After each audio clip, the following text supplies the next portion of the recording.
তৃতীয় শ্রেণীর প্রিয় শিক্ষার্থীরা, আজকে নতুন একটি পর্ব নিয়ে তোমাদের মাঝে উপস্থিত হলাম। আর আজকের পর্বে আমি তোমাদের ৮ অধ্যায়ের যোগ বিয়োগ গুণ ভাগ সংক্রান্ত যে অধ্যায়টি রয়েছে এই অধ্যায়ের অনুশীলনীর ৩টা প্রশ্নের সমাধান দেখাবো। আর আজকের এই পর্বটি হচ্ছে আমার ২য় নম্বর পর্ব।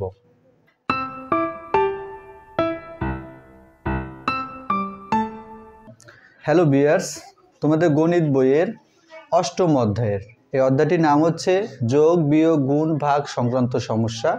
এই অধ্যায়ে যতগুলো অঙ্ক আছে এই অঙ্কগুলোর মধ্যে যোগ বিয়োগ গুণ ভাগ 4 ধরনের কাজই আছে। তো আজকের পর্বটা হচ্ছে পর্ব 2। এই পর্ব 2-এ আমি তোমাদের সাথে 2 নাম্বার, 3 নাম্বার, 4 নাম্বার এই 3টা প্রশ্নের সমাধান খুব সহজ সমাধান করে দেখাবো। 1 নম্বরে প্রথমে যে প্রশ্নটা ছিল, একটি পেন্সিলের দাম 20 টাকা ও 5টি খাতার দাম 150 টাকা। 5টি পেন্সিল ও 5টি খাতা কিনতে কত টাকা লাগবে? দেখো, যে কোনো প্রশ্নের অঙ্কই হোক না কেন, সর্বশেষ কি বের করতে বলা হয়েছে ওইটা থেকে তোমরা শুরু করবে। এই প্রশ্নটার ভিতরে আমাদেরকে বলা হয়েছে 5টি পেন্সিল ও 5টি খাতা কিনতে কত লাগবে। তো এখানে 5টি খাতার দাম কিন্তু বের করা আছে। আমাকে বের করতে হবে 5টি পেন্সিল ও 5টি খাতা কিনতে কত লাগবে। তো খাতা 5টার দাম বের করা দেওয়া আছে, আমাকে পেন্সিল 5টির দাম বের করতে হবে। তো 5টা পেন্সিলের দাম বের করতে হলে আগে একটা পেন্সিলের দাম জানতে হবে। তো একটা পেন্সিলের দাম 20 টাকা। তো এখন আমরা 5টা পেন্সিলের দাম বের করব। তাহলে আমরা কিভাবে সাজাবো? 2 নম্বর অঙ্কটা দেখো, আমরা লিখব একটি পেন্সিলের দাম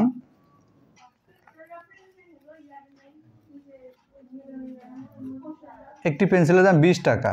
তো আমাকে 5টা পেন্সিলের দাম বের করতে হবে। তাহলে সুতরাং 5টি পেন্সিলের দাম আরও বেশি হবে, বেশি হলে গুণ করতে হয়। তাহলে 5 দিয়ে যদি আমরা 20-এ গুণ করি তাহলে হয় 100 টাকা। একটু খেয়াল করো, আমার 5টা পেন্সিল দাম বের করা হয়ে গেল। এখন আমাকে লিখতে হবে 5টি পেন্সিল ও 5টি খাতা কিনতে মোট কত টাকা লাগবে। এই অঙ্কটাকে আমরা 2টা পার্টে করব। আমার এখানে জায়গা নেই, তাই বাকি অঙ্কটা আমি এখানে করলাম। তো আমরা লিখব 5টি পেন্সিলের দাম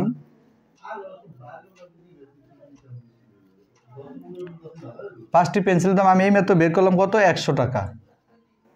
100 টাকা। আর প্রশ্নে যেই 5টা খাতার দাম দেওয়া আছে ওই খাতার 5টার দাম আমরা এখন উঠাবো। 5টি খাতার দাম সমান 150 টাকা। এখন দেখো, 5টি পেন্সিল ও 5টি খাতা কিনতে কত টাকা লাগবে।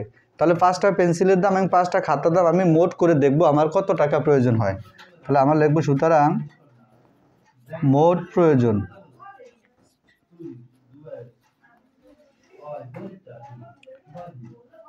তাহলে যোগ করলে হয় 0, 5-এর সাথে 0 যোগ করলে হয় 5, আর 1 আর 1 2, 250 টাকা। তাহলে 5টি পেন্সিল ও 5টি খাতার দাম মোট কত আসলো? 250 টাকা। আর এটাই হচ্ছে আমাদের এই 2 নাম্বার প্রশ্নের উত্তর। তাহলে আমরা এখন কি লিখব? উত্তর 250 টাকা। প্রিয় শিক্ষার্থীরা, এরপর যদি আমরা 3 নাম্বার প্রশ্নটা খেয়াল করি, 3 নাম্বার প্রশ্নটি ছিল একটি বই ও 3টি কলমের মূল্য একত্রে 95 টাকা। এখানে যে 95 টাকা দেওয়া আছে এই 95 টাকার মধ্যে কি কি দাম আছে দেখো। একটি বইয়ের দাম ও 3টি কলমের দাম একত্রে 95 টাকা। একটি কলমের মূল্য 20 টাকা, একটি বইয়ের মূল্য কত? তৃতীয় শ্রেণীর প্রিয় শিক্ষার্থীরা, এরকম একত্রে যেই অঙ্কগুলো দেওয়া থাকে ওই অঙ্কগুলোর মধ্যে কিন্তু একটার দাম দেয়া থাকবে। যেমন দেখো, এখানে যে একটি কলমের দাম কিন্তু দেওয়া আছে। তো এই একটা কলমের দাম 20 টাকা। তোর মোট কলম আছে কয়টি? 3টি কলম। তাহলে একটা কলমের দাম 20 টাকা ধরে 3টা কলমের দাম বের করব। তারপর বই এবং কলমের দাম থেকে যদি কলমের দামটা আমরা বাদ দিয়ে দিই তাহলে বইয়ের দামটা থেকে যাবে। তাহলে অঙ্কটা কীভাবে সাজাবো? প্রথমে আমরা লিখব যে একটি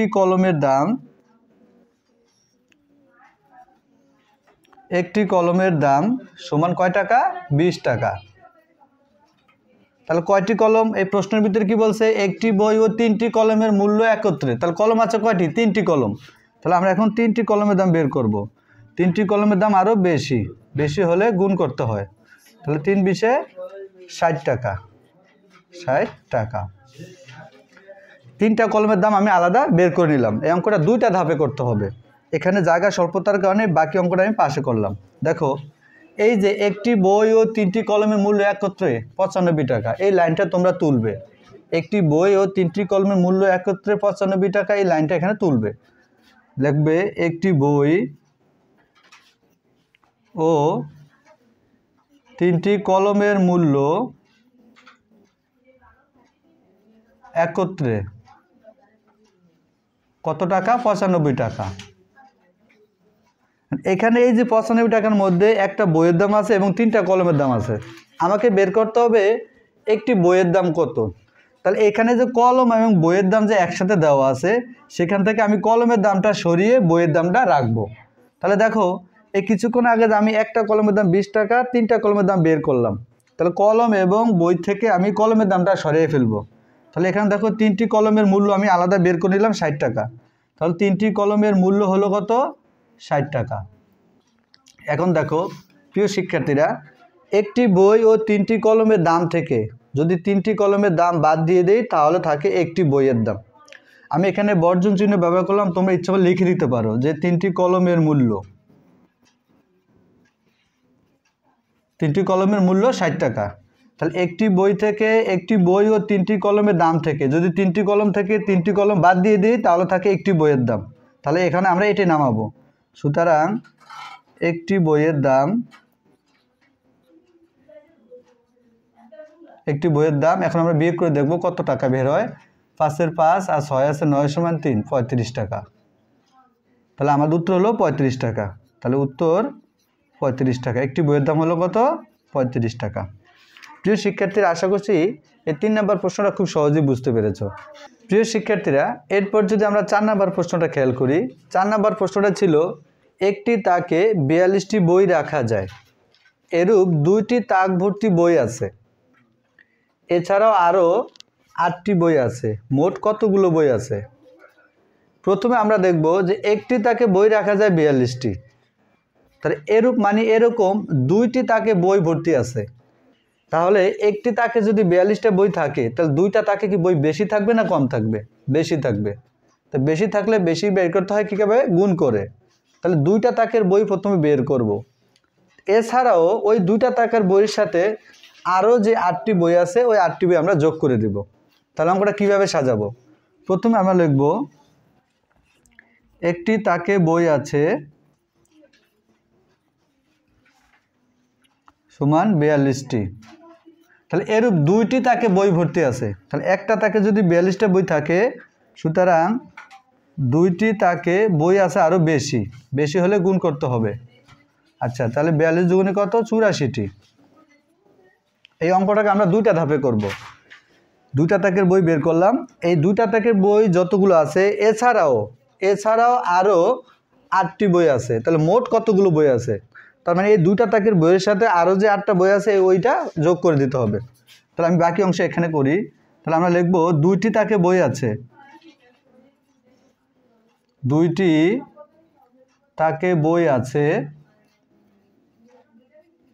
সমান কত? 84টি। নিজে লিখব এছাড়া আরও বই আছে, এছাড়া আরও বই আছে, 8টি। এখন আমাকে মোট কতগুলো বই আছে সেটা বের করতে হবে। তাহলে সুতরাং মোট বই আছে, এখন আমরা যোগ করে দেব। তাহলে যোগ করলে কত? দেখো 8 4 12, 2 হাতে আছে 1, 8 আর 1 9, 92টি। তাহলে আমাদের মোট বই হলো কতটি? 92টি। তাহলে আমরা এখন লিখব উত্তর 92টি। প্রিয় শিক্ষার্থীরা, আশা করছি আজকের এই 2 নম্বর পর্বে এই 3টা প্রশ্নের অঙ্ক খুব ভালোভাবে বুঝতে পেরেছো। এর পরবর্তী 3টা প্রশ্নের অঙ্ক তোমরা পর্বে 3-এ পাবে। ধন্যবাদ সবাইকে।